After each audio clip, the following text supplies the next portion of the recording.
இவ ஒரு நாள் கூட ஒழுங்கா தூங்க விட மாட்டேங்கிறா. தீபாவளி தாண்டி காலத்தால எழுந்துக்கணும். இது பொங்கல் 12 மணிக்கு சூரிய உச்சத்தை வரும்போது பூஜை பண்ணா போறோம். இப்ப எழுந்திருக்க போறேலாம் இல்லையா? சூரிய உச்சத்துல வரும்போது படிக்கிறதெல்லாம் கிராமத்துல. இப்பெல்லாம் நல்லா முடியாது. நீங்க நிறைய ப்ரோக்ராம் இருக்கு டிவில. நடி சொல்ற டிவியா? இந்தியா ஆஸ்திரேலியா மேட்ச் வேற இருக்கு. அதெல்லாம் ஒண்ணு இல்லண்ணா. நீங்க போய் பையனை எழுப்பிட்டு குடிச்சிட்டு வாங்க, பொங்கலை வைப்போம். அதானே, கிராமத்துல தான் சூரிய உச்சத்துல வரும்போது சாமி கும்பிட்ற பழக்கம்லாம். இங்க பொண்டாட்டிங்கெல்லாம் எப்ப உச்சத்துக்கு போறாங்களோ அப்பெல்லாம் ஆம்பளைங்க தாங்க அவங்கள கும்பிட வேண்டியதா இருக்கு. வந்தாம்ப காத்தால எழுதுக்கும் போதே கையில லேப்டாப்போட, அதுவும் என்னமோ கர்ணனுக்கு கவசமடல மாதிரி. ஏன் நான் குழந்தை எப்ப பார்த்தாலும் ஏதாவது சொல்லிட்டு இருக்கீங்க? நீங்க சின்ன வயசுல லேப்டாப்னா என்னன்னே தெரியாம இருந்தீங்க. இப்ப என் பையன் லேப்டாப்ல கலக்குறான். அது சரி, லேப்டாப்ல கலக்குறான், ஆனா பரீட்சையில கலக்குறானே. இல்லப்பா, நான் நிஜமாவே கலக்கிட்டேன். இப்ப நடந்த தமிழ் எக்ஸாம்ல நான் தான் ஃபர்ஸ்ட் மார்க். சூப்பர்டா, நீ தான் ஃபர்ஸ்ட் மார்க்கா? உனக்கு என்ன கிஃப்ட் வேணும்னு சொல்லு, அப்பா கண்டிப்பா வாங்கி தருவாடா. என்னப்பா கிஃப்ட் வாங்கி தருவேன்? என்னடா கிஃப்ட் கேட்க போற? திருப்பி ஸ்மார்ட் போன் கேட்க போற, இல்லைன்னா பிளே ஸ்டேஷன் கேட்க போற? இல்லப்பா, எனக்கு ஒரு தமிழ் டிக்ஷனரி வாங்கி தாங்கோ, அது போதும். டேய், தை மாசத்துல மழை விட பெய்ய வச்சிட போறடா. என்ன உங்களுக்கு அவன் ஓட்டுறதுக்காக வேலையே இல்லையா? என் தங்கடாணி, உனக்கு என்ன வேணும்னு சொல்லு, அம்மா செஞ்சு தரேன். என்ன வேணும்னாலும் செய்யுமா, ஆனா அந்த இட்லியும் கத்திரிக்காய் புஸ்தொட்டி கொடுக்காதம்மா. ஏண்டா, அதுக்கு என்ன குறைச்சல்? உங்க அப்பா 10 வருஷமா அதான் சாப்பிட்டு இருக்கா, அதான் பழகலான்னு இருக்கா. இல்லம்மா, அது அந்த மாடுதான் சாப்பிட்டு இருக்கு. டேய், அப்பா அப்படிலாம் சொல்லக்கூடாதுடா. ஐயோ அம்மா, பக்கத்தாத்துல இருக்க நெஜ மாட்ட சொன்னேம்மா. டேய் என்னடா சொல்ற? இது எப்படி நடக்குது? அந்த மாடு நடக்க ஆரம்பிச்சதுல இருந்து நடக்குதுமா. ஐயோ, நிஜமாவா சொல்ற? உங்களுக்கு எல்லாம் ஒரே பனிஷ்மெண்ட். இன்னைக்கு பொங்கல் தவிர வேற ஒரு சமையலும் கிடையாது. டிவி ரிமோட்டும் யாருக்கும் கொடுக்க மாட்டேன். இன்னைக்கு பொங்கல் ஸ்பெஷல் எல்லாம் டிவில தான்.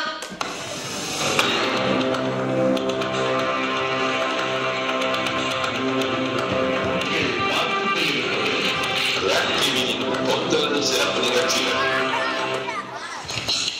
வணக்கம் நேயர்களே, இது உங்கள் அபிமான ரெட் டிவி வழங்கும் மாயாண்டி மலபா நிகழ்ச்சி.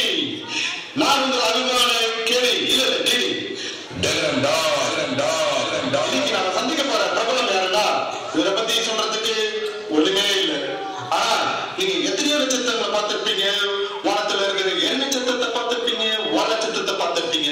ஆனா இப்படி ஒரு மின்னிற நட்சத்திரத்தை பார்த்தே இருக்க மாட்டீங்க.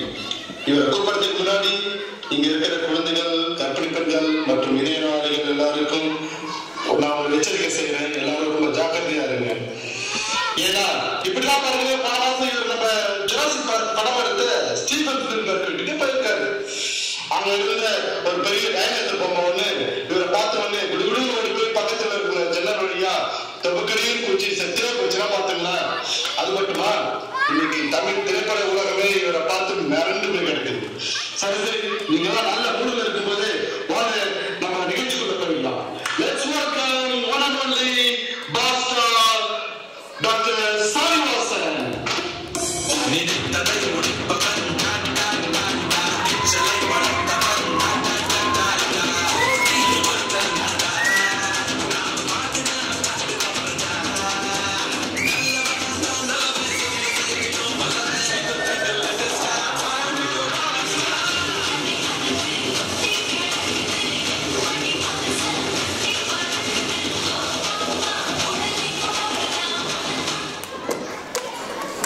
வணக்கம் நேயர்களே, இவர்தான் இன்னைக்கு நம்ம நிகழ்ச்சிக்கு வந்திருக்கிற என்ன தம்பி சொன்னீங்க? இல்ல சார், நீங்க தான் செலிபிரிட்டி பாஸ்டர் சொல்றதுக்குள்ள வழக்கமாக நீங்களே சொல்லிட்டீங்க சார். நீங்க எப்படி சார் சினிமா பண்ணீங்க? மதுரையிலிருந்து தம்பி பஸ்ஸை பிடிச்சி கோயம்பேட்டில் வந்து இறங்கி அங்கிருந்து ஒரு ஆட்டோவை பிடிச்சி நேரா கோடம்பாக்கத்துல வந்து இறங்கினேன் தம்பி. சார் அது இல்ல சார், நீங்க நடிக்க வந்ததுக்கான காரணம் என்ன சார்? என்னோட சொந்த ஊர் மதுரை தம்பி. நான் மதுரையில பெரிய ஒரு அக்குபஞ்சர் டாக்டர் தம்பி. இது போக நம்ம கிட்ட ஒரு 5-6 பிசினஸ் இருக்கு தம்பி. பெரிய அம்பானி. இருந்தாலும் பாருங்க தம்பி, அதுல ஒரு திருப்தி கிடைக்கல. திரைப்படம் மூலமா மக்களுக்கு சேவை பண்ணலாம்னு. ஏன்னா ஒரு சினிமா எடுத்தா ஒரு 200 குடும்பம் வாழ்ந்து பாருங்க தம்பி. அதை பார்த்து 1000 குடும்பம் சாகுதான். அது மட்டும் இல்ல தம்பி, கலைத்துறைங்கிறது ஒரு அருமையான சேவைங்கிறது எனக்கு உள்ள வந்த பிறகுதான் தெரியுது பாருங்க. போடா எருமை. என்ன தம்பி சொன்னீங்க? சார் தேங்க்ஸ் பாயி. அது சார் சார் நான் ஜெட்லியை பார்த்தது இல்லை சார். ஆனா உங்களை பாக்குறப்ப ஜெட்லியை நேரா பாக்குற மாதிரியே இருக்கு சார். நல்லதுப்பா நல்லதுப்பா. இந்த இதை வச்சுக்க. Thank you sir thank you sir thank you sir. Sir நான் புரூஸ்லியை பார்த்தது இல்லை சார். ஆனா உங்களை பாக்குறப்ப புரூஸ்லியை பாக்குற மாதிரியே இருக்கு சார். நல்லதுப்பா நல்லதுப்பா. Thank you sir thank you sir. Sir நான் கமலை நேரா பார்த்தது இல்லை சார். ஆனா உங்களை பாக்குறப்ப கமலை பாக்குற மாதிரியே இருக்கு சார். நல்லதுப்பா நல்லதுப்பா. இதையே வச்சுக்க. Thank you sir thank you sir thank you sir. Sir நான் ரஜினியை நேரா பார்த்தது இல்லை சார். ஆனா உங்களை பாக்குறப்ப சூப்பர் ஸ்டார் பாக்குற மாதிரியே இருக்கு சார். அப்படியாப்பா? நானும் பார்த்ததே இல்லப்பா. ஏன் சார் காசு காலே ஆயிடுச்சா சார்? Okay sir. சார் நீங்க நடிச்ச முதல் படம் சார்? நான் நடிச்ச முதல் படம் நாத்திகாப்பா. அது இல்ல சார், நீங்க நடிச்ச முதல் படம் எது சார்? முதல் படம் அது இல்லையா? எதையா கேட்கிறாங்க? கண்ணா புட்டு திங்க ஆசையா? அது இல்ல சார், நீங்க நடிச்ச முதல் படம் எது சார்? என்ன கிட்ட பண்றியா? இல்ல சார், எல்லா படத்திலும் நீங்க கேரக்டராக வாழ்ந்துட்டீங்கன்னு சொல்ல வந்தேன்.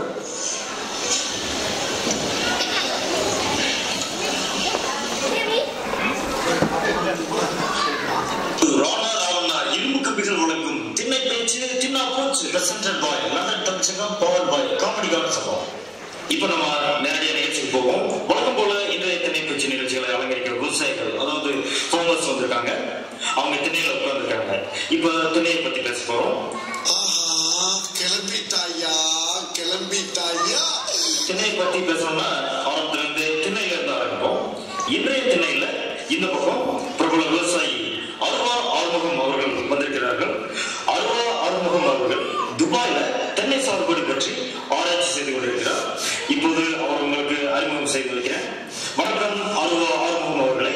அடுத்தபடியாக அந்த பக்கம் திண்ணையில இருக்கிறவர்கள் உங்களுக்கு நன்றாக தெரிந்த மற்றொரு பிரபல விவசாயி, இவர்தான் சலம்பல் செய்தவர்கள். சலம்பல் செய்தவர்கள் இப்போது லண்டன்ல கடலை போடுவது மற்றும் கடலை சாகுபடி பற்றி ஆராய்ச்சி செய்து வருகிறார். இப்பவே கண்ணை கட்டுது. வணக்கம் சலம்பல் செய்தவர்களை. கடலை போடுவது பற்றிய உங்களின் ஆலோசனைகளை கேட்க எங்கள் நேயர்கள் ரொம்ப ஆர்வமா இருக்காங்க. சரி, மறுபடியும் திண்ணையில இருந்து ஆரம்பிக்கிறோம். திண்ணை, இந்த திண்ணை எங்க இருக்கும், யாரெல்லாம் இந்த திண்ணைக்கு வருவாங்க அப்படின்னு பேச போறோம். திண்ணை அப்படின்னு சொல்றப்பவே அது ஒரு சுகமான இடம்ங்க. இப்படியே உசுப்பேத்தி உடம்ப ரணமாக்கிட்டாங்களா? இப்போ மதுரை, திண்டுக்கல், தஞ்சாவூர், பட்டுக்கோட்டை, அருப்புக்கோட்டை, காரைக்குடி, இப்படி பல நகரங்கள் இருந்தாலும் அந்த நகரங்களை சுற்றி சின்ன சின்ன கிராமங்கள் இருக்கும். அப்போ என்ன கையை காமிக்கிற கட்டிங் வேணுமா? கிராமங்கள் சொன்ன உடனே உங்களுக்கு அந்த கிராமத்து மண் வாசனை நினைவுக்கு வரணும், கண்டிப்பா வரணும். அப்படிப்பட்ட அழகிய கிராமங்கள் இருந்தாலும் அந்த கிராமங்கள்ல இதெல்லாம் நடக்குங்க. அதிகாலையில எழுந்து எங்களுடைய பெருமைக்குரிய விவசாயிகள் ரொம்ப அதிகாலையில எழுந்து அந்த மலை மேகங்கள் சொட்டு சொட்டாக மழை துளிகள் தந்து அந்த மழை துளிகள் பனித்துளிகளாக மலர் மேல் விழுந்து செடி மேல் விழுந்து அந்த செடிகள் மரமாகி பூத்து குலுங்கி கனி கொடுத்து அப்படி ஒரு அற்புதங்கள் நடக்குங்க அந்த கிராமங்கள்ல. அப்படிப்பட்ட உழைத்து களைத்து வேலை செய்த அந்த விவசாயி வந்து உட்காரக்கூடிய இடம் தாங்க திண்ணை. இந்த திண்ணையில ஏராளமான விஷயங்களை பேசுவாங்க, ரொம்ப சந்தோஷமா பேசுவாங்க. அப்படிப்பட்ட இந்த திண்ணைகள்லாம் லண்டன்ல இல்லவே இல்லை. இது ஒரு கேள்விக்குறியான விஷயம் இல்லையா? சிந்திக்கணும். அதுக்காக நாளைக்கு நீங்க எல்லாரும் சேர்ந்து திண்ணைகள் காட்டுங்க லண்டன்ல அப்படின்னு சொல்ல வரல. இருந்தாலும் அது ஒரு அழிக்க முடியாத அடையாளம் இல்லையா? மறக்க முடியாத அனுபவம்.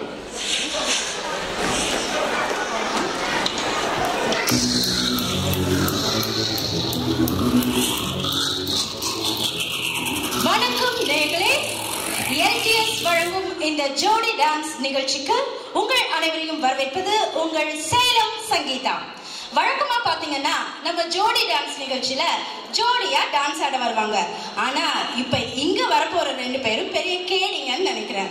அதனால இந்த கேடி நம்பர் 1 நிகழ்ச்சிக்கு மார்க் போட இந்த மேடைக்கு நம்ம நடிகை Radha ma'am, young super star Simbu இவங்க எல்லாம் இங்க வரத இருந்தாங்க. ஆனா லண்டன் குழுக்கு பயந்து லாஸ்ட் மினிட்ல டேக்கா கொடுத்துட்டாங்க. அப்படி இருந்தாலுமே நீங்களே சூப்பர் ஜட்ஜஸா இருந்து மார்க் போடுவீங்கன்னு நம்புறேன். ஆனா ஒண்ணுங்க, ஜட்ஜஸ் நார்மலா கெமிஸ்ட்ரி ஒர்க் அவுட் ஆகுதா பயாலஜி ஒர்க் அவுட் ஆகுதான்னு பார்ப்பாங்க. இங்க வர 2 பேர்கிட்டயும் நீங்க எதுவும் பார்க்க முடியாது. அட்லீஸ்ட் 6 பேக்கோட ஒரு பிசிக்காவது இருக்கான்னு பாத்தீங்கன்னா சிங்கிள் பேக் லக்கேஜ் தாங்க இருக்கு. அப்படி இருந்தாலுமே நாங்க 2 பேரும் ஆடிடுவோன்னு இங்க வர போறாங்க. நீங்க எல்லாம் பார்த்து நாங்க பயந்து ஓடிடுவோன்னு காமெடி கிமெடி பண்ணாம இந்த கேடி நம்பர் 1 நிகழ்ச்சியை பார்த்து ரசிங்க.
சரி வாங்க பொங்கல்